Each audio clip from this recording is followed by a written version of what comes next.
Hello বন্ধুরা, কি করছে সব? গরমে প্রচণ্ড গরম। আর ইচ্ছা করছিল না। কালকে ভাবলাম তোমাদেরকে দেখাই। তোমার কাকুর কাছে ফোনটা গেছিলো, কিন্তু এত নেটওয়ার্কের প্রবলেম ওইখানে যে কিচ্ছু পারলাম না তোমাদেরকে দেখাতে। আজকে আর যাইনি। আজকে ছোট ননদের মেয়ে, নন্দাই সব গেছিলো। না আর যাবো না, প্রচণ্ড গরম। আর স্কুল থেকে এসে রান্না করে টোরে না খুব ক্লান্ত হয়ে যাচ্ছে। দেখছো না খেপির মতন আছি, দেখো চুল ছাড়ানি কিছু না, খেপির মতন। ভাল লাগছে না একদম, খেতে ইচ্ছা করছে না। আজকে রান্না করেছিলাম ফুলকপি দিয়ে, আলু দিয়ে, সয়াবিন দিয়ে ঝোল একটা, আর ভাজা, করলা আলু ভাজা, আর তোমার বেগুন ভাজা, আর আমের চাটনি। আর কিচ্ছু করতে পারিনি। এত গরম, আর খেতে ইচ্ছা করছে না। সে কেমন একটা করছে শরীরটা, ভাল লাগছিল না গো।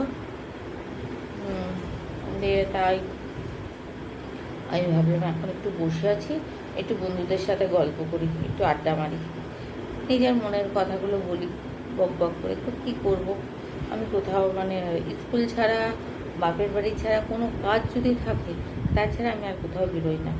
সবাই ওই এখানে বসে, ওইখানে বসে, আমি ওইসব যাইও না, বসিও না।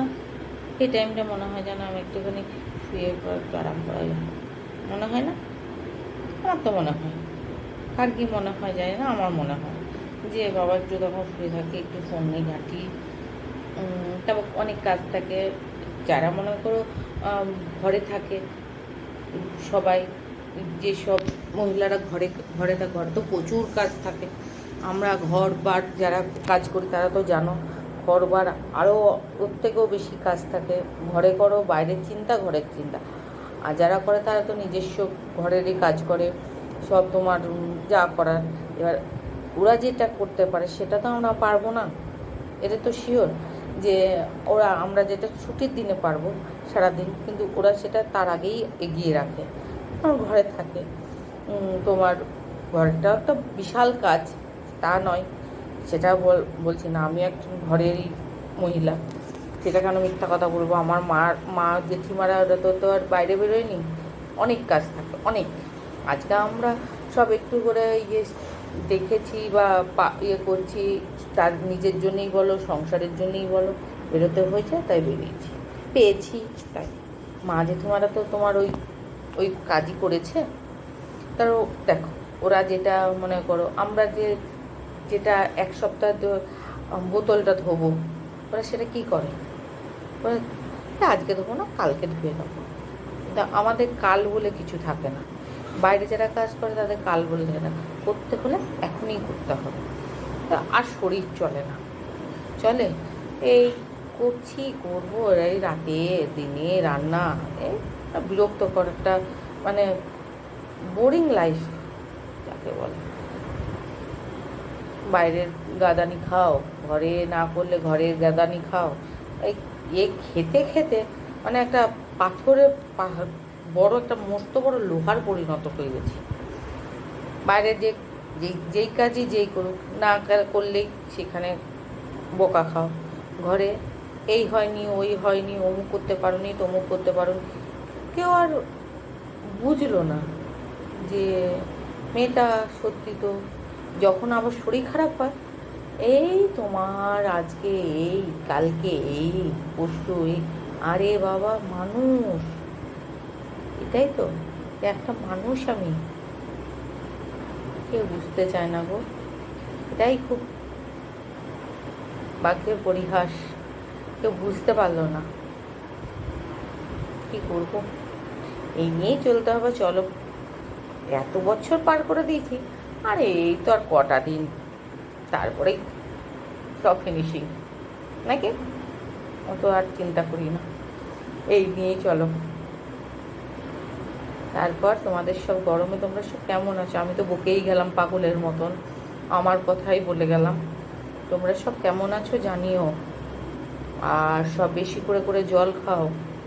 পারলে বলিনি আমি, এরকম হেলথ সেন্টার হোক কি কোনো স্বাস্থ্যকেন্দ্রে হোক, হেলথ সেন্টার স্বাস্থ্যকেন্দ্র একই, কোনো সামনাসামনি কোনো ওষুধের দোকানে ওআরএস কিনে রাখো। ওআরএসটা তোমরা সারাদিনে একবার হলেও খাও, আর বেশি করে করে জল খাও, পারলে 2বার থেকে 3বার চান করো। দেখো না, এই যা গরম পারবে না, রোগে ধরে যাবে, পুরো বেশি হয়ে যাবে টয়লেটের প্রবলেম 1 নম্বর, আর 2 নম্বর গায়ে অনেক আজে বাজে জিনিস বেরোবে। আর রাতে যেমন করে পারো, যারা চান করতে পারবে না তারা গাটা একটুখানি গামছা দিয়ে পন্স করেও পাউডার নিয়ে একটু শোবে সব। আর আর কি বলবো, সব গরমে থাকো, ঈশ্বর যবে জল দেবে তবে নেবো, এটা তো আর আমাদের হাত নেই যে কল খুললে জল পাবো, এ নিয়েই চলতে হবে। আর ঘর সব পেয়ে নিচ্ছিলাম। আর আমার সোনাবাবু এই দেখো, গরম, ওদেরও খুব গরম করছে গো, ওদেরও প্রচণ্ড গরম করছে, পাচ্ছে না। দেখো ওদেরও খুব গরম করছে, কী করবো, কিছু তো করার নেই বলো, আমি কি করব, ওদেরও খুব গরম করছে। তাও ওদেরকেও দেখো আমি ওআরএস খাওয়াচ্ছি, ফ্রিজের ঠান্ডা জল, দই ভাত কোনোদিন, তারপরে ঠান্ডা ঠান্ডা জল খাওয়াচ্ছি। চানটা করাতে পারছি না প্রতিদিন চান করা অসম্ভব, একটা হলে হয়, দুটোকে আমি পারি না। আর তোমার কাকু এখন হসপিটালে ভর্তি, ছেলেটা যাওয়া আসা করছে, বাবুও ঠিক পেরে উঠছে না গো, ওরও খুব শরীরটা খারাপ হয়ে গেছে, ভাত খেতে পারছে না এক ফোঁটা। আজকে ভাত দিয়েছে কাকিমা, ওর কাকিমা, রান্না আমি করেছি, আমরা এক জয়েন্ট ফ্যামিলিতে তো থাকি, আমি করেছি, নামিয়ে দিয়েছি, কাকিমা খাবার দিয়েছে, খেতে পারছে না। সেই দইটা আর ভাতটা কোনো রকমে একটুখানি খেতে, মানে জীবনকে বাঁচিয়ে রাখার জন্য একটু খেতে হয়, খেলো, কী করবো বলো, তার কিছু কথা না। ওইখানে তোমার কাকু ও সেই না গেলেও একটু মনে কষ্ট হবে, দেখো আমাকে এখানে রেখে দিয়ে চলে গেছে, যা হয় বা বুঝতে তো পারবে না, ও বাইরের পরিস্থিতি, ও তো আইসিইউতে আছে, ও আইসিইউর ভেতরের পরিস্থিতি বুঝবে, ঠান্ডা ঘর, দিন হচ্ছে না রাত হচ্ছে, কিন্তু পরিস্থিতিটা তো আমি বুঝি, আর কী আর করা যাবে বলো।